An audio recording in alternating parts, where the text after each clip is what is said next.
جنت کو دارالسلام اسی لیے کہا جاتا ہے کہ وہاں ہر طرح کے مشکلات، تکلیفیں، بڑھاپا، بیماری اور پریشانی اور غم و رنج سے نجات ہوگی اور انسان خلاصی پا جائے گا۔ قرآن مجید میں آتا ہے لہم دار السلام عند ربہم وہو ولیہم بما کانوا یعملون، انہی کے لیے ان کے رب کے ہاں سلامتی کا گھر ہے، یعنی جہاں وہ ہر تکلیف سے سلامت ہوں گے اور وہ ان کا مددگار ہے ان اعمال کی وجہ سے جو وہ کرتے ہیں۔ یعنی دنیا میں اگر انسان اپنے ایمان کو سلامت رکھے، اللہ سبحانہ وتعالیٰ کی حدود کی حفاظت کرے، تو کل انشاءاللہ اللہ تعالیٰ اسے سلامتی کا گھر عطا کریں گے۔ حقیقت یہ ہے کہ انسان دنیا میں مکمل امن و امان چاہتا ہے، وہ اپنی دنیا کو جنت بنانا چاہتا ہے، وہ آج کی زندگی کو یہ چاہتا ہے کہ ہر طرح کی تکلیف اور ہر مشکل سے خالی ہو جائے، لیکن اللہ سبحانہ وتعالیٰ نے یہ سلامتی اور یہ امن اور یہ سب نعمتیں کل کے لیے رکھی ہیں، یعنی جنت کی شکل میں۔ اس لیے انسان کو اس دنیا میں رہتے ہوئے اس کی تلاش جاری رکھنی چاہیے اور اس کے لیے محنت کرنی چاہیے۔ اسی طرح اس مصدر کا ایک اور معنی بھی ہے خالص تحفہ، یعنی سلامتی کا ایک معنی خالص تحفہ بھی ہے، یعنی ایسا تحفہ جو باطن کی برائی اور نیت کی خباثت سے پاک اور خالص ہو۔ قرآن مجید میں آتا ہے فَإِذَا دَخَلْتُمْ بُيُوتًا فَسَلِّمُوا عَلَىٰ أَنفُسِكُمْ تَحِيَّةً مِّنْ عِندِ اللَّهِ مُبَارَكَةً طَيِّبَةً، جب تم گھروں میں داخل ہوا کرو تو اپنے گھر والوں کو سلام کہا کرو۔ یہ سلام کیا ہے؟ یہ اللہ سبحانہ وتعالیٰ کی طرف سے مبارک اور پاکیزہ تحفہ ہے۔ تو اللہ سبحانہ وتعالیٰ نے ہمیں جو سلام کا حکم دیا ہے وہ سلامتی کی دعا بھی ہے اور ایک تحفہ بھی ہے۔ ثابت بن عبید کہتے ہیں کہ میں ایک مجلس میں آیا جس میں عبداللہ بن عمر وغیرہ تھے، تو انہوں نے کہا جب تم سلام کرو تو سناؤ، یعنی اونچی آواز میں کرو، کیونکہ وہ اللہ تعالیٰ کی طرف سے طیب اور مبارک دعا ہے۔ یعنی جب ایک انسان دوسرے کو سلام کرتا ہے تو ایک طرح سے برکت کی دعا دیتا ہے اور سلامتی کی دعا دیتا ہے، اور اس چیز کو مسلمانوں کے درمیان رائج کر کے دراصل اللہ سبحانہ تعالیٰ نے انہیں ایک بہت خوبصورت تحفہ دیا ہے کہ جو وہ ہر وقت ایک دوسرے کو دے سکتے ہیں۔ جیسا کہ ہم جانتے ہیں کہ تحفے کا تبادلہ باہم محبت بڑھاتا ہے، لیکن یہ ممکن نہیں کہ انسان ہر وقت ایک دوسرے کو مادی شکل میں تحفے دے سکے۔ اللہ سبحانہ تعالیٰ نے ہم سب پر کس قدر مہربانی کی ہے اور ہمیں ایک ایسا کلمہ سکھا دیا، یعنی سلام کا، کہ جو خود ایک تحفہ ہے، اور اس کو خود اس نے تحفہ اور برکت والی چیز کہا ہے کہ اگر ہم ایک دوسرے کے ساتھ اس کو ایکسچینج کرتے رہیں تو اس میں ہمارا کچھ بھی خرچ نہیں آتا، لیکن اگر ہم خوشی کے ساتھ دوسروں کو سلام کریں اور جواب میں سلامتی کی دعا پائیں تو اس سے یقیناً ایسے لوگوں کے اندر رحمتیں اور برکتیں نازل ہوں گی، ان کے اندر سے دشمنیاں اور حسد اور شیطان کی ڈالی ہوئی نجاست ختم ہوگی۔ اللہ سبحانہ وتعالیٰ کی طرف سے یہ پاکیزہ اور خوبصورت تحفہ آدم علیہ السلام کو ملا تھا، جو ان کی سب اولاد کے لیے تھا۔ اب کچھ نے اسے اختیار کر لیا اور کچھ نے نہیں۔ حدیث میں آتا ہے رسول اللہ صلی اللہ علیہ وسلم نے فرمایا، اللہ سبحانہ وتعالیٰ نے جب آدم علیہ السلام کو پیدا کیا تو ان سے فرمایا کہ جاؤ اور فرشتوں کو سلام کرو، اور جو کچھ وہ تمہیں کہیں اسے غور سے سنو، وہ تمہارا اور تمہاری اولاد کا سلام ہوگا۔ آدم علیہ السلام فرشتوں کے پاس گئے اور انہوں نے کہا السلام علیکم۔ فرشتوں نے جواب میں کہا السلام علیک ورحمۃ اللہ، انہوں نے لفظ رحمت اللہ کا اضافہ کر لیا۔ تو بہرحال جب کوئی سلام کرے تو قرآن مجید میں حکم ہے اذا حییتم بتحیۃ فحیوا باحسن منها او ردوها، کہ جب کوئی تمہیں سلامتی کا تحفہ دے تو تم اس کو واپس لوٹاؤ، یعنی اگر کوئی تمہیں سلامتی کی دعا دے تو جواباً دعا دو اسی طرح یا اس سے بہتر، بِأَحْسَنَ مِنْهَا، اور اگر احسن نہیں یعنی ورحمت اللہ نہیں کہہ سکتے تو فَرُدُّوهَا، اتنا تو کہو جتنا دوسرے نے تمہیں کیا۔ اس لیے جو قوم، جو گھرانہ، جو افراد باہم سلام کو رواج دیتے ہیں، عام کرتے ہیں، ان کے درمیان باہم محبت ہوتی ہے، اللہ سبحانہ وتعالیٰ کی طرف سے سلامتی اترتی ہے۔ اللہ سبحانہ وتعالیٰ کا یہ نام حدیث میں بھی آیا ہے جس میں نبی صلی اللہ علیہ وسلم نے واضح طور پر بتایا کہ یہ اللہ تعالیٰ کا نام ہے۔ عبداللہ بن مسعود کہتے ہیں کہ جب ہم نبی صلی اللہ علیہ وسلم کے پیچھے نماز پڑھا کرتے تو ہم کہتے سلام ہو جبرائیل پر، سلام ہو میکائیل پر، سلام ہو فلاں پر، فلاں پر، سلام ہو اللہ تعالیٰ پر۔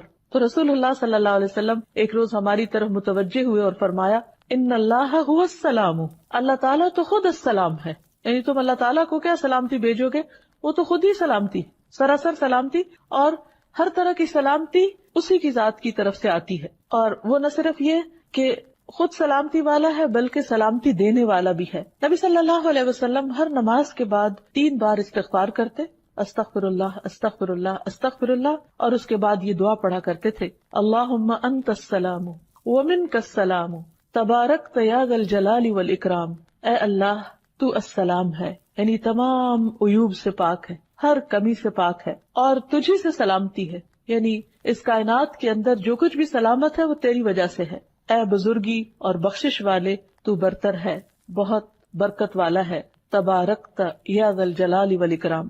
اللہ سبحانہ وتعالی نے اپنے انبیاء اور نیک بندوں کو دنیا میں سلام کیا ہے۔ قرآن مجید میں آتا ہے سلام علی نوح، سلامتی ہو نوح پر علیہ السلام، پھر اسی طرح سلام علی ابراہیم، ابراہیم پر سلامتی ہو، سلام علی موسیٰ، موسیٰ علیہ السلام پر سلامتی ہو، سلام علی الیاسین، الیاسین پر سلامتی ہو، اور سلام علی المرسلین، سارے رسولوں پر سلامتی ہو۔ قرآن مجید کی ایک اور آیت میں آتا ہے قل الحمد للہ وسلام علی عبادہ الذین اصطفیٰ اللہ خیر اما یشرکون۔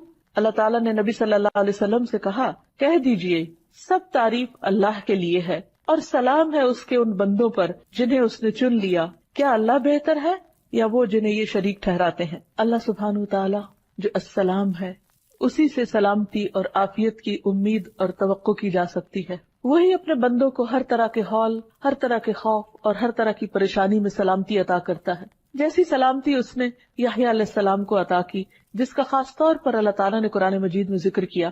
کسی بھی انسان کی زندگی میں بہت سے مواقع پریشانی کے ہو سکتے ہیں، لیکن 3 مواقع خاص طور پر پریشانی کے ہیں، جن میں سے ایک وہ دن جب انسان دنیا میں آتا ہے، دوسرا وہ دن جب وہ دنیا سے جاتا ہے، اور تیسرے وہ دن جب وہ قبر سے اٹھایا جائے گا۔ دنیا میں آنے کا دن پریشانی کا دن اس لیے کہ انسان ایک بالکل تنگ و تاریک کوٹھڑی سے ایک وسیع اور اس دنیا میں آ جاتا ہے جو اس کے لیے بالکل اجنبی ہے، تو وہ آتے ہی گھبراہٹ کا شکار ہوتا ہے۔ دوسرے وہ دن جو موت کا دن ہوتا ہے، جب انسان اس دنیا سے رخصت ہو رہا ہوتا ہے، جدا ہو رہا ہوتا ہے، جب اس کی نگاہیں پھر جاتی ہیں، جب وہ اس دنیا سے اجنبی ہو جاتا ہے اور ایک نئی مخلوق سے ملاقات کرتا ہے، یا تو رحمت کے فرشتے یا عذاب کے فرشتے۔ جو نیک روح ہوتی ہے اس کے پاس جو فرشتے آتے ہیں وہ آ کر اس کو سلام کرتے ہیں، سلام علیکم طبتم، سلامتی ہو تم پر، تم بہت اچھے رہے۔ اللہ سبحانہ وتعالیٰ کی طرف سے بھی سلامتی لاتے۔ اور تیسرے وہ دن جس دن انسان اپنی قبر سے اٹھایا جائے گا اور وہ حشر کا دن ہوگا، وہ بھی سخت مصیبت کا بہت طویل دن، بہت گھبراہٹ کا دن ہوگا، لیکن اللہ سبحانہ وتعالیٰ کو السلام ماننے والے اس دن بھی سلامتی اور امن میں رہیں گے، اور اللہ سبحانہ وتعالیٰ ان کو اپنی خاص سلامتی سے نوازے گا اور ان سے ہر طرح کا خوف اور غم اور گھبراہٹ اور پریشانی دور کر دے گا۔ تو اللہ سبحانہ وتعالیٰ نے جیسے یحییٰ علیہ السلام کے لیے ان مواقع کی سلامتی کا ذکر کیا، ہم دعا کرتے ہیں کہ اللہ تعالیٰ ہم سب کو بھی اپنی خاص حفاظت اور عافیت میں رکھے اور سلامتی سے نوازے۔ پھر اسی طرح ہم دیکھتے ہیں کہ اللہ سبحانہ وتعالیٰ اپنے بندوں کو جنت میں بھی سلام بھیجے گا۔ ارشاد فرمایا سلام قولا من رب الرحیم، سلام ہو اس رب کی طرف سے جو بہت مہربان رب ہے، جو بہت رحم فرمانے والا ہے۔ یہاں پر اللہ سبحانہ وتعالیٰ کی صفت الرحیم کا بھی ذکر کیا گیا، کیونکہ جنت میں صرف کوئی بھی اللہ کی رحمت ہی کی وجہ سے جا سکتا ہے، اور خود جنت کے ناموں میں سے ایک نام رحمت بھی ہے کہ انتی رحمتی، تو میری رحمت ہے، تمہارے ذریعے میں جس پہ چاہوں گا رحم فرماؤں گا۔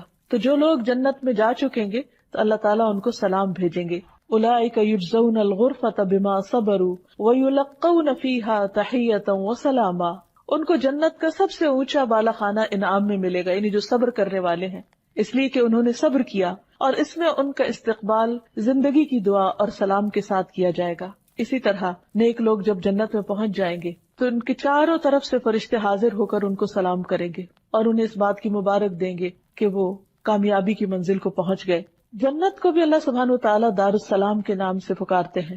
قرآن مجید میں آتا ہے لہم دار السلام عند ربہم وہو ولیہم بما کانوا یعملون، انہی کے لیے ان کے رب کے ہاں سلامتی کا گھر ہے اور وہ ان کا مددگار ہے ان اعمال کی وجہ سے جو وہ کرتے تھے۔ یعنی جنت ایک ایسا مقام ہے کہ جہاں انسان کو کسی قسم کی کوئی تکلیف نہ ہوگی، کوئی پریشانی نہ ہوگی، لا یسمعون فیہا لغوا ولا تأثیما، جس میں انسان نہ کوئی بےہودہ گفتگو سنے گا اور نہ ہی گناہ میں ڈالنے کی کوئی بات، الا قیلا سلاما سلاما، مگر وہاں ایک قول بہت زیادہ ہوگا، ایک بات بہت عام ہوگی، اور وہ سلام ہی سلام ہوگی. یعنی ہر طرف سے سلامتی کی پکار ہوگی، ہر کوئی ایک دوسرے کو سلامتی کے ساتھ گریٹ کر رہا ہوگا. کتنی خوبصورت ہے وہ جگہ اور کتنا بہترین ہے وہ مقام. لیکن وہ کس کے لیے ہے؟ یہ ان لوگوں کے لیے ہے جو دنیا میں ایک دوسرے کو اپنی تکلیفوں سے سلامتی میں رکھے، جو دنیا میں دوسروں کے لیے تکلیف کا باعث نہ بنے، جو اپنی زبان سے دوسروں کو سلامت رکھے، جو اپنے ہاتھوں سے دوسروں کو سلامت رکھے، جو اس دنیا میں شر اور فساد نہ پھیلائیں، دنیا کو بھی ایک سلامتی کی جگہ بنائیں. پھر یہ ہے کہ اللہ سبحانہ وتعالیٰ کا جو نام السلام ہے، یہ اس لیے بھی ہے کہ اللہ سبحانہ وتعالیٰ ہر نقص اور عیب سے پاک ہیں. اللہ سبحانہ وتعالیٰ کی صفات اتنی بلند ہیں، اس کی شان اتنی بلند ہے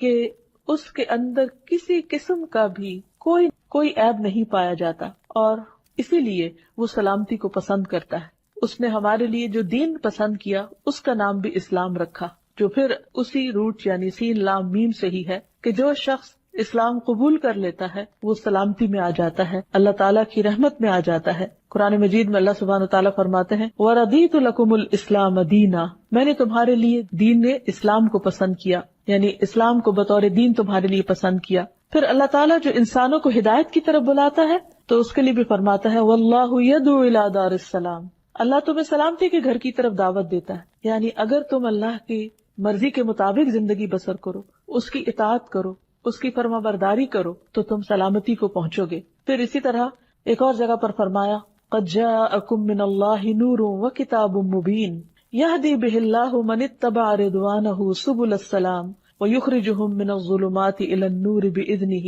وَيَهْدِيهِمْ إِلَى صِرَاطٍ مُّسْتَقِيمٍ. لوگو، اب تمہارے پاس اللہ کی طرف سے روشنی اور ایک ایسی واضح کتاب آ چکی ہے جس کے ذریعے اللہ تعالیٰ ان لوگوں کو سلامتی کی راہیں دکھاتا ہے جو اس کی رضا کے پیچھے چلتے ہیں، اور انہیں اپنے اذن سے اندھیروں سے نکال کر روشنی کی طرف لے جاتا ہے اور سیدھی راہ کی طرف ان کی رہنمائی کرتا ہے. عام طور پر ہمارا یہ خیال ہوتا ہے کہ شاید اگر ہم دین کی طرف آئیں گے یا ہم اللہ سبحانہ وتعالیٰ کی بات مانیں گے شاید دنیا ہمارے لیے مشکل ہو جائے گی. لیکن حقیقت یہ ہے کہ اللہ سبحانہ وتعالیٰ نے جتنے بھی احکامات ہمیں دیے ہیں، بعض اوقات وہ ہمیں اپنی مرضی کے خلاف یا پسند کے خلاف لگتے ہیں، یا ہماری خواہش نفس اس کے اگینسٹ جاتی ہے، اور ہم یہ سمجھتے ہیں کہ شاید یہ ہمارے اوپر زیادتی کی گئی ہے ہمیں کوئی خاص حکم دے کر. لیکن اگر تھوڑا سا گہرائی میں انسان دیکھے تو اللہ تعالیٰ کے حکم ماننے میں انسان کے لیے سلامتی ہی سلامتی ہے، دو طرح سے. ایک تو یہ کہ دنیا میں انسان کے اوپر دین جو بھی پابندیاں لگاتا ہے، وہ جس پر پابندی لگ رہی ہوتی ہے اس کے لیے تو تھوڑی مشکل کا باعث ہوتی ہے، لیکن اس سے دوسرے لوگ امن چین میں آتے ہیں. مثلا اللہ تعالیٰ نے اگر چوری سے منع کیا تو کیوں منع کیا؟ تاکہ دوسروں کا مال سلامت رہے. اب جو چور ہے ہو سکتا ہے وہ یہ سمجھے کہ اس کی کوئی چیز ضرورت ہے اور اس کو کسی اور کے مال میں مل رہی ہے تو اسے اجازت دی جائے اور اس کو نہ پوچھا جائے اور نہ پکڑا جائے، اس کو برا بلا نہ کہا جائے. لیکن کیا واقعی عقل بھی اس کو مانتی ہے کہ کسی کو اس بات کی اجازت دے دی جائے کہ وہ دوسرے کے مال میں اپنی مرضی شروع کر دے؟ اللہ تعالیٰ نے اس کی اجازت نہیں دی اور اسے کبیرہ گناہوں میں شمار کیا. کیوں؟ تاکہ دوسروں کا مال سلامت رہے. اسی طرح جھوٹ بولنا، دھوکہ دینا، وعدہ خلافی کرنا، غیبت کرنا، دوسروں کو تانے دینا، یہ ہو سکتا ہے کہ کسی کے لیے بہت ایک خوشگوار فعل ہو، اور کچھ لوگوں کی ہیبٹ بن جاتی ہے کہ وہ دوسروں کی برائیاں کر کے اس سے لطف اٹھاتے ہیں، یا دوسروں کی عزت اچھال کر اس کو اپنے لیے ایک بہت انجوائبل چیز سمجھتے ہیں اور اس میں کوئی قباحت محسوس نہیں کرتے، یا بعض اوقات دوسروں کو تانا دے کر دوسروں کا دل دکھا کر وہ بہت لطف اٹھاتے ہیں. اور بظاہر دیکھنے میں کوئی کہہ سکتا ہے کہ اچھا چلو کوئی بات نہیں، ایسی بھی کون سی بڑی بات ہے اگر کسی نے کسی کو کچھ کہہ دیا، اس سے کسی کا کیا بگڑ جاتا ہے. لیکن بعض اوقات بظاہر دیکھنے میں جو کچھ جوکس بھی ایسے ہوتے ہیں کہ جو بظاہر دیکھنے میں بہت ہارمفل نظر نہیں بھی آتے، لیکن حقیقت یہ ہے کہ بہت ساری چیزیں اگر ان پر روک ٹوک نہ لگائی جائے، ان کو ایک حد کے اندر نہ کیا جائے تو وہ تعلقات کی خرابی کا باعث بنتے ہیں. اسی لیے قرآن مجید میں فرمایا گیا وَيْلٌ لِكُلِّ هُمَزَةٍ لُمَزَةٍ، ہلاکت ہے ہر اس شخص کے لیے جو عیب لگائے اور تانے دے. کوئی بھی شخص کسی کی عزت جب اچھالتا ہے تو یہ کوئی معمولی چیز نہیں ہے. اللہ سبحانہ وتعالیٰ کی نظر میں ایسا شخص سلامتی کی حدود سے باہر نکل رہا ہے، کیونکہ اس سے دوسرے کی عزت سلامت نہیں ہے. اسی طرح اگر کوئی قاتل یہ چاہے کہ اسے دوسروں کی جان کے ساتھ کھیلنے دیا جائے اور اس کی اس پر پکڑ نہ ہو تو یہ کسی بھی طور پر جائز نہیں، کیونکہ اگر اس کو اجازت دی جاتی ہے تو دوسرے کی جان سلامت نہیں. تو اللہ تعالیٰ نے جو شریعت ہمارے پاس بھیجی ہے اس کے کچھ مقاصد ہیں. کہ انسان کا دین سلامت رہے، یعنی جو بھی حدود اور پابندیاں لگائی گئی اس میں کہیں دین کی سلامتی ہے، کہیں عزت کی سلامتی ہے، کہیں حسب نسب کی سلامتی ہے۔ مثلا زنا کی اجازت کیوں نہیں دی گئی؟ تاکہ لوگوں کا حسب نسب سلامت رہے۔ اسی طرح شراب کی اجازت کیوں نہیں دی گئی؟ تاکہ انسان کی عقل سلامت رہے۔ تو یہ تمام چیزیں جو بظاہر دیکھ کر یوں محسوس ہوتا ہے کہ ہمارے دین میں بہت مشکل احکامات ہیں، لیکن حقیقت میں یہ انسانوں کی بھلائی اور انسانوں کی سلامتی کے لیے ہی السلام نے بھیجے ہیں۔ تو اب یہ ہے کہ ہمیں اللہ سبحانہ وتعالیٰ کے اس نام پر غور و فکر کرنا چاہیے، اور اللہ سبحانہ وتعالیٰ کی ذات سے سلامتی اور عافیت کی امید رکھنی چاہیے، اور اس کی دعا بھی کرنی چاہیے۔ اور اللہ سبحانہ وتعالیٰ کے ساتھ جو ہمارا تعلق ہے اس کے اندر محبت بھی اسی وقت پیدا ہو سکتی ہے جب ہم اس کی طرف سے ہمیں کوئی نقصان نہیں پہنچنے والا، وہ ہمیں ناروا عذاب دینے والا نہیں، وہ ہمیشہ عدل و انصاف کرنے والا ہے، اس کا ہر فیصلہ علم اور حکمت پر مبنی ہوتا ہے، اور جب وہ سراسر خود سلامتی ہے اور پرفیکٹ ہے اور ہر نقص اور عیب سے پاک ہے، تو اسے اپنے بندوں کے اندر بھی ایسی صفات دیکھنی ہے کہ جو انہیں عیوب سے پاک کریں۔ ہمارا دین جہاں ہماری دنیا کی سلامتی کا ذریعہ ہے، اور اس میں پائے جانے والے احکامات جو بظاہر نفس پر بھاری اور مشکل ہی کیوں نہ ہو، وہ ہمارے لیے دراصل سلامتی کا پیغام ہے، لیکن اس کے ساتھ ساتھ یہ دین ہماری آخرت کی سلامتی کا ذریعہ بھی ہے۔ جب ایک انسان دنیا میں اللہ تعالیٰ کے احکامات کی پابندی کرتا ہے تو وہ موت کے وقت قبر میں اور قبر سے اٹھنے کے بعد امن اور چین میں رہے گا، سلامتی میں رہے گا۔ اور اس دن جب ہر طرف ایک بہت بڑی آفت چھائی ہوئی ہوگی، انبیاء علیہ السلام سلامتی کی دعائیں کر رہے ہوں گے۔ رسول اللہ صلی اللہ علیہ وسلم نے فرمایا، جہنم کی پشت پر پل بنا کر ایک راستہ بنایا جائے گا جس کو عام طور پر پل صراط کہا جاتا ہے۔ تمام پیغمبر اپنی امتوں کے ساتھ اس پل سے گزریں گے۔ میں پہلا رسول ہوں گا جس کو اپنی امت کے ساتھ اس پل پر سے گزرنے کی اجازت دی جائے گی۔ قرآن مجید میں بھی آتا ہے، وَإِن مِّنكُمْ إِلَّا وَارِدُهَا، تم میں سے کوئی بھی ایسا نہیں جو اس کے اوپر سے نہ گزرے، سب کو وہیں سے گزرنا ہے، جنت تک پہنچنے کے لیے بھی اس پل کا سفر کرنا ہے۔ تو فرمایا کہ میں سب سے پہلے اپنی امت کے ساتھ گزروں گا۔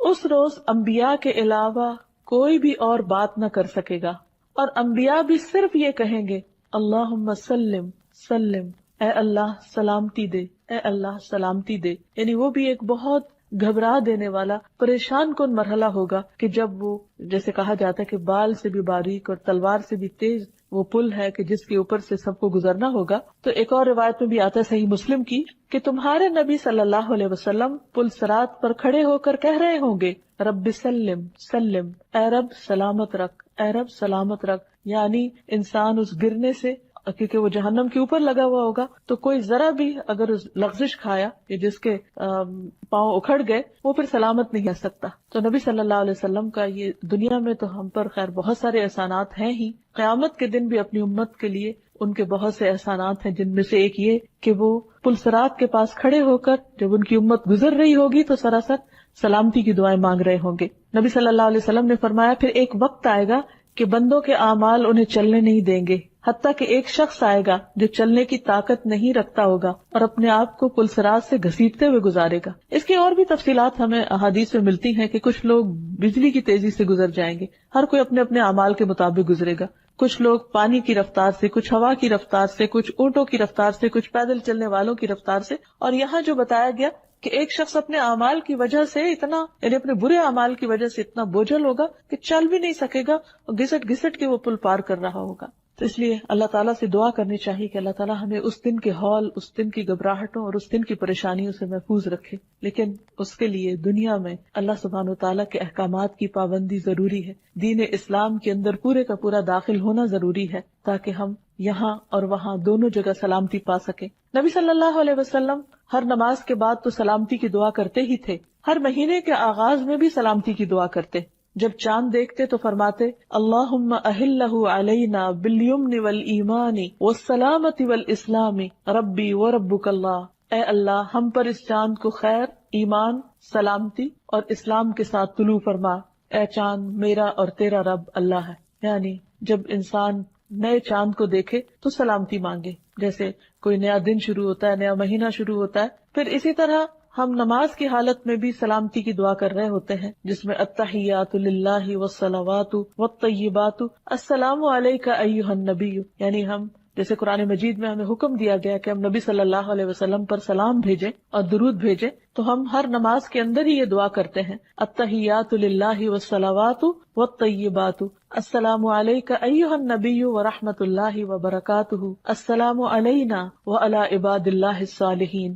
کہ تمام قولی، فعلی اور بدنی عبادتیں اللہ کے لیے ہیں۔ اے نبی صلی اللہ علیہ وسلم، آپ پر اللہ کی سلامتی ہو اور اللہ کی رحمت ہو، حالانکہ آپ سب سے زیادہ نیک تھے، لیکن ہمارا فرض بنتا ہے کہ اللہ کے حکم کے مطابق سلامتی کی دعا خاص طور پر پڑھیں، اور التحیات پڑھے بغیر نماز بھی نہیں ہوتی، تو شعوری طور پر بھی پڑھا کریں۔ اور پھر اللہ کی رحمت ہو اور اس کی برکت ہو ہم پر اور اللہ کے نیک بندوں پر سلامتی نازل ہو، یعنی جتنے بھی اللہ کے نیک بندے گزرے ہیں پچھلے دور میں یا اب ہیں یا آنے والے ہیں، ہر ایک کے لیے سلامتی کی دعا ہے۔ عام طور پر جیسے ہم اپنے سوشل لائف میں ایک دوسرے کو سلام کرتے ہیں تو وہ انہی کو کرتے ہیں جو ہمارے سامنے ہوتے ہیں، لیکن اس دعا کے اندر وہ سب شامل ہیں جو پیچھے گزر چکے یا جو آج موجود ہیں اور ہم ان کو جانتے بھی نہیں، کہ اللہ جتنے بھی تیرے نیک بندے ہیں تو ان سب کو سلامت رکھ۔ حتیٰ کہ جب ایک مسلمان فوت ہو جاتا ہے اور وہ دفن کر دیا جاتا ہے تو دوسرے مسلمان پہ لازم ہے کہ اگر وہ قبرستان کے پاس سے گزرے تو بھی ان کے لیے سلامتی کی دعا کرے، السلام علیکم اہل الدیار من المؤمنین والمسلمین وإنا ان شاء اللہ للاحقون اسأل اللہ لنا ولکم العافیہ۔ تم پر سلامتی ہو اے مومنوں اور مسلمانوں کے گھر والوں، اور ہم تم سے انشاءاللہ ملنے والے ہیں، ہم اللہ سے اپنے اور تمہارے لیے عافیت مانگتے ہیں، سلامتی مانگتے ہیں۔ تو گویا اس نام کا تقاضا یہ ہے کہ ہم اپنی پوری زندگی اس کے مطابق گزاریں، اپنی ذات سے دوسروں کو تکلیف نہ دیں، دوسروں کو سلامتی دیں اور سلامتی کے پیغام کو عام کریں۔ اللہ سبحانہ وتعالیٰ کے اس نام پر ایمان لانے کا اثر یہ ہے کہ ایک مسلمان اپنی ذات سے کسی کو تکلیف نہیں دیتا اور اپنے ہاتھ اور زبان کو روک لیتا ہے اپنے گھر والوں کو تکلیف دینے سے، اپنے پڑوسیوں کو، اپنے رشتہ داروں کو اور تمام انسانوں کو۔ اور یہی ایک مسلمان کی پہچان ہے کہ المسلم من سلم المسلمون من لسانہ ویدہ۔ مسلمان کون ہے؟ مسلمان وہ ہے کہ جس کی زبان اور جس کے ہاتھ سے دوسرے مسلمان محفوظ رہیں، ان کی عزتیں محفوظ رہیں، ان کے دلوں کو تکلیف نہ پہنچے، یعنی انسان ایسی کوئی بات نہ کرے کہ جس سے دوسرے ہرٹ ہوں۔ پھر اسی میں یہ بات آ جاتی ہے کہ انسان صرف زبانی کلامی باتیں ہی نہ کرے بلکہ اس کے ایکشنز ایسے ہوں کہ جس سے دوسرے لوگ محفوظ ہوں۔ مثلاً کسی کو امان دی ہے تو اسے دھوکہ نہ دے۔ رسول اللہ صلی اللہ علیہ وسلم نے فرمایا، جو شخص کسی کو پہلے اس کی جان کی امان دے پھر اسے قتل کر دے تو قیامت کے دن اسے دھوکے کا جھنڈا دیا جائے گا، یعنی سب دنیا کے سامنے اس کو رسوا کیا جائے گا کہ یہ شخص دوسروں کو دھوکہ دینے والا تھا۔ نبی صلی اللہ علیہ وسلم نے یہ بھی فرمایا، اللہ کی قسم وہ ایمان والا نہیں، اللہ کی قسم وہ ایمان والا نہیں، اللہ کی قسم وہ ایمان والا نہیں۔ عرض کیا گیا، یا رسول اللہ صلی اللہ علیہ وسلم کون ایمان والا نہیں؟ فرمایا، وہ شخص جس کے شر سے اس کے پڑوسی محفوظ نہ ہو، اس کے کولیگز، اس کے ساتھی، اس کے آس پاس والے اس کے شر سے نہ بچے ہوئے ہوں۔ تو آپ سوچئے کہ اگر کوئی شخص کسی کے لیے سلامتی کا ماحول نہیں پیدا کرتا تو وہ خود کیسے سلامت ہو سکتا ہے؟ اللہ کے رسول صلی اللہ علیہ وسلم اس سے کیسے خوش ہو سکتے ہیں؟ وہ ان کی شفاعت کی کیسے امید رکھ سکتا ہے؟ لہذا بہت ضروری ہے کہ ہم اپنے آپ کو اس قابل بنائیں، اس چیز کے اہل بنائیں ان اعمال کے ذریعے جو سلامتی کو دعوت دیتے ہیں۔ اللہ سبحانہ وتعالیٰ کا یہ نام اور صفت ہم سے تقاضا کرتی ہے کہ ہم سلامتی کو عام کریں اور باہم ایک دوسرے کو کثرت سے سلام کریں۔ رسول اللہ صلی اللہ علیہ وسلم نے فرمایا، سلام اللہ کے ناموں میں سے ایک نام ہے جسے اس نے زمین میں رکھا ہے، تم سلام کو آپس میں پھیلاؤ۔ یعنی جس وقت بھی ایک شخص دوسرے کو السلام کہتا ہے تو گویا وہ اللہ کا نام لے رہا ہوتا ہے، وہ ایک عبادت کی حالت میں ہوتا ہے۔ اللہ سبحانہ وتعالیٰ نے ایک خوبصورت لفظ، ایک خوبصورت تحفہ بھیجا ہے کہ جس کو ہم ایک دوسرے کو دیتے رہیں تو ہمارے لیے بھی سلامتی ہوگی اور دوسرے بھی محفوظ رہیں گے، کیونکہ یہ نہیں ہو سکتا کہ آپ کسی کو کہیں کہ تم پر سلام ہو اور پھر اس کے بعد اس کو کسی قسم کی تکلیف دیں یا اس کے ساتھ زیادتی کریں۔ یہ گویا سلام ایک ڈھال ہے کہ جو انسان کو دوسرے انسان تک تکلیف پہنچانے میں ایک روک کا کام دیتا ہے۔ پھر اسی طرح آپ صلی اللہ علیہ وسلم نے فرمایا، افشوا السلام تسلموا، تم سلام پھیلاؤ سلامت رہو گے۔ یعنی اگر کوئی شخص یہ چاہتا ہے کہ وہ خود بھی سلامت رہے اور دوسرے بھی سلامت رہے تو انہیں سلام کلچر کو عام کرنا چاہیے۔ ابو الدرداء سے مروی ہے، رسول اللہ صلی اللہ علیہ وسلم نے فرمایا، افشوا السلام کی تعلوا، سلام پھیلاؤ تاکہ تم بلند ہو جاؤ۔ اس سے پتہ چلتا ہے کہ سلام کرنا بلندی کا ذریعہ بھی ہے۔ اور پھر ایک مسلمان کے دوسرے مسلمان پر جو 6 حقوق ہیں ان میں سے سب سے پہلے نمبر پر سلام ہی ہے۔ پھر مسلمان کی گفتگو کا آغاز بھی سلام سے ہونا چاہیے. حدیث میں آتا ہے السلام قبل الکلام، کلام سے پہلے سلام کیا جائے. اور پھر صرف ملاقات کے وقت ہی سلام نہ کیا جائے، جدا ہوتے وقت بھی سلام کیا جائے. نبی صلی اللہ علیہ وسلم نے فرمایا جب تم میں سے کوئی شخص کسی مجلس میں پہنچے تو سلام کرے، اور جب وہاں سے جانے کے لیے کھڑا ہو تو سلام کرے. اور دوسرا سلام پہلے سلام سے کچھ کم نہیں، یعنی دونوں ہی امپورٹنٹ ہے. اسی طرح صرف السلام علیکم بھی کہا جا سکتا ہے اور السلام علیکم ورحمۃ اللہ وبرکاتہ بھی، جو اس میں ان دو مزید دعاؤں کا اضافہ کرتا ہے اس کا اجر اور بھی زیادہ بڑھ جاتا ہے. پھر جو شخص سلام میں پہل کرتا ہے وہ دراصل اللہ کی قربت تلاش کر رہا ہوتا ہے. یعنی سلام کرنا محض ایک رسمی یا رواجی کلمہ نہیں ہے، بلکہ یہ سراسر عبادت ہے جس سے اللہ کا قرب نصیب ہوتا ہے. ابو امامہ کہتے ہیں کہ عرض کیا گیا اے اللہ کے رسول صلی اللہ علیہ وسلم، جب دو آدمیوں کی ملاقات ہو تو کون پہلے سلام کرے، پہل کس کو کرنی چاہیے؟ آپ نے فرمایا جو ان دونوں میں سے اللہ کے نزدیک زیادہ ہوگا وہ سلام میں پہل کرے گا. یعنی جو سلام کرنے میں پہل کر جاتا ہے وہ دراصل اس بات کی علامت ہے کہ وہ اللہ کے قریب ہے. یعنی اللہ سبحانہ تعالیٰ کی اس صفت کے ساتھ اس کو ایک خاص تعلق ہے اور وہ انشاءاللہ اللہ تعالیٰ کی طرف سے سلامتی بھی پائے گا. پھر یہ ہے کہ سلام پہلے کرنے میں اجر میں بھی سبقت لے جاتا ہے انسان، یعنی دونوں کو اگرچہ ثواب ملتا ہے لیکن جو پہل کرتا ہے اس کو زیادہ اجر ملتا ہے. اور یہ مفت میں نیکیاں کمانے کا ایک ذریعہ ہے جس پر کچھ بھی خرچ نہیں آتا. ابو ہریرہ کہتے ہیں کہ ایک شخص رسول اللہ صلی اللہ علیہ وسلم کے پاس آیا. آپ اس وقت ایک مجلس میں تشریف رکھے ہوئے تھے. اس شخص نے کہا السلام علیکم، آپ نے فرمایا 10. دوسرا آیا، اس نے کہا السلام علیکم ورحمۃ اللہ، آپ نے فرمایا 20. تیسرا آیا، اس نے کہا السلام علیکم ورحمۃ اللہ وبرکاتہ، آپ نے فرمایا 30. یعنی پہلے کو 10، دوسرے کو 20 اور تیسرے کو 30 نیکیاں ملیں گی. تو انسان جتنی چاہے اپنی لیے نیکیاں بڑھا لے. سلام صرف نیکیاں بڑھانے ہی کا ذریعہ نہیں بلکہ آپس کی محبت بڑھانے کا ذریعہ بھی ہے، جنت میں لے جانے والا عمل ہے. نبی صلی اللہ علیہ وسلم نے فرمایا تم جنت میں داخل نہ ہو سکو گے جب تک ایمان نہ لاؤ، اور تم ایمان نہیں لا سکتے جب تک آپس میں محبت نہ کرو. یعنی باہم محبت ایمان کا ذریعہ ہے. کیا میں تمہیں ایسی بات نہ بتاؤں کہ تم اس پہ عمل کرو تو تمہارے درمیان محبت پیدا ہو جائے؟ افشوا السلام بینکم، آپس میں سلام کو رواج دو. یعنی جب کثرت سے سلام کرو گے تو دلوں میں محبت پیدا ہو جائے گی. اور پھر یہ کہ صرف بڑوں کو ہی نہیں، صرف اپنے جیسوں کو ہی نہیں بلکہ بچوں کو بھی سلام کرنا چاہیے. انس کہتے ہیں کہ نبی صلی اللہ علیہ وسلم بچوں کے پاس سے گزرے تو آپ نے ان کو سلام کیا. پھر اسی طرح بعض اوقات انسان کہیں باہر جاتا ہے تو سلام کرتا ہے لیکن گھر والوں کو سلام نہیں کرتا، تو گھر والوں کو بھی سلام کرنا چاہیے. ابو امامہ کہتے ہیں آپ صلی اللہ علیہ وسلم نے فرمایا 3 لوگ ایسے ہیں جن کا ضامن اللہ ہے، اگر وہ زندہ رہے تو اللہ ان کے لیے کافی ہو جائے گا، اگر فوت ہو جائے تو وہ جنت میں داخل ہوگا. ایک وہ شخص جو اپنے گھر میں سلام کر کے داخل ہو، یعنی اپنے ہی گھر والے ہیں، اپنے ہی پیارے ہیں لیکن ان کو بھی دعا دیتا ہے. کیونکہ بعض اوقات ہم سمجھتے ہیں کہ شاید یہ کرٹیسی کے طور پر یا دوسرے لوگوں کے ساتھ ایک اچھا ریلیشن بنانے کے لیے، بے تکلفی لانے کے لیے یہ کلمہ دہرایا جائے. نہیں، جو شخص گھر والوں کو سلام کرتا ہے وہ جنت کا مستحق قرار پاتا ہے. پھر اسی طرح وہ شخص جو مسجد کی طرف چلا، اللہ اس کا ضامن. اور تیسرا وہ جو اللہ کے راستے میں نکلا، اللہ تعالیٰ اس کا بھی ضامن ہے، اس کا بھی مددگار ہے. یہاں تک کہا گیا ہے کہ اگر گھر خالی ہو تو بھی سلام کرو. عبداللہ بن عمر کہتے ہیں کہ جب کوئی خالی گھر میں داخل ہو تو کہے السلام علینا وعلی عباد اللہ الصالحین، سلام ہو ہم پر اور اللہ کے نیک بندوں پر. السلام علینا یعنی اور کوئی نہیں تو اپنے آپ ہی کو سلام کرے. پھر اسی طرح اگر گھر میں کوئی سو رہا ہو تو ہلکی آواز سے سلام کرے، تاکہ یہ نہیں کہ زبان سے تو سلامتی بھیج رہا ہے لیکن اس کو دوسرے کو تکلیف دے رہا ہے. پھر اسی طرح جس کو نہ جانتے ہو اس کو بھی سلام کیا جائے. کہیں جھگڑا ہو جائے، بحث ہو جائے یا کوئی لا علم شخص کوئی ناروا بات کرے تو اس کو بھی سلام کر کے انسان ایک طرف ہو جائے. جیسے قرآن مجید میں آتا ہے وَإِذَا خَاطَبَهُمُ الْجَاهِلُونَ قَالُوا سَلَامًا، کہ جب جاہلوں سے ان کا پالا پڑتا ہے تو کہہ دیتے ہیں تم پر سلامتی ہو، اور ان سے اعراض برتتے ہیں. پھر یہ کہ سلام جو ہے وہ ناراضگی دور کرنے کا بھی ذریعہ ہے. اور جب کبھی باہم رنجش ہو جائے یا کوئی تعلقات میں کمی بیشی ہو جائے تو اس وقت بھی اس تعلق کو دوبارہ ریوائیو کرنے کے لیے سلام ایک بہت ہی خوبصورت طرز عمل ہے. پھر یہ کہ صحابہ کرام جو تھے وہ باہم ایک دوسرے کو کثرت سے سلام کرتے. یہاں تک آتا ہے کہ اگر کوئی کسی درخت کے اوٹ کے پیچھے ہوتا پھر سامنے آتا تو پھر سلام کیا کرتے. آپ صلی اللہ علیہ وسلم نے یہاں تک بھی فرمایا کہ جو سلام نہ کرے اسے اندر آنے کی اجازت نہ دو. اور اس معاملے میں صرف یہ نہیں کہ کرنے کی فضیلت بتائی گئی، جو نہ کرے اس کو ناپسند بھی کیا گیا. اور آپ نے فرمایا کہ سب سے بڑا بخیل وہ ہے جو سلام کرنے میں بخل کرے، یعنی جو کھل کے سلام نہیں کرتا یا شوق سے سلام نہیں کرتا یا سلام کرنے کو اپنی عادت نہیں بناتا.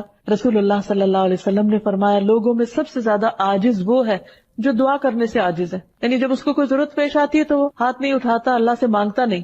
اور لوگوں میں سب سے بڑا بخیل وہ ہے جو سلام میں بخل کرتا ہے، یعنی کہ اس کے منہ سے سلامتی کی دعا نہیں نکلتی. تو اللہ تعالیٰ سے دعا ہے کہ وہ ہمیں بہترین اخلاق عطا فرمائے، اپنے اس نام کی برکت سے وہ ہم سب کے اندر بہترین اخلاق پیدا کرے اور ہمیں سلام کی عادت عطا کر دے.